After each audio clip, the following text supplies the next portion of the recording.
اللهم إني عبدك ابن عبدك ابن أمتك ناصيتي بيدك ماض في حكمك عدل في قضاؤك أسألك بكل اسم هو لك سميت به نفسك أو أنزلته في كتابك أو علمته أحدا من خلقك أو استأثرت به في علم الغيب عندك أن تجعل القرآن ربيع قلبي ونور صدري وجلاء حزني وذهاب همي.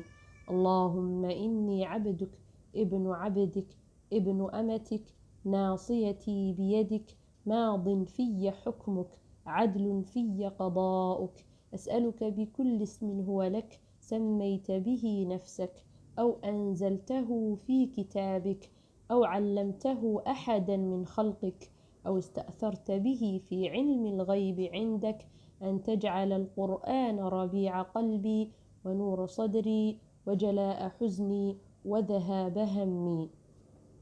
اللهم إني عبدك ابن عبدك ابن أمتك ناصيتي بيدك ماض في حكمك عدل في قضاؤك أسألك بكل اسم هو لك سميت به نفسك أو أنزلته في كتابك أو علمته أحدا من خلقك أو استأثرت به في علم الغيب عندك أن تجعل القرآن ربيع قلبي ونور صدري وجلاء حزني وذهاب همي.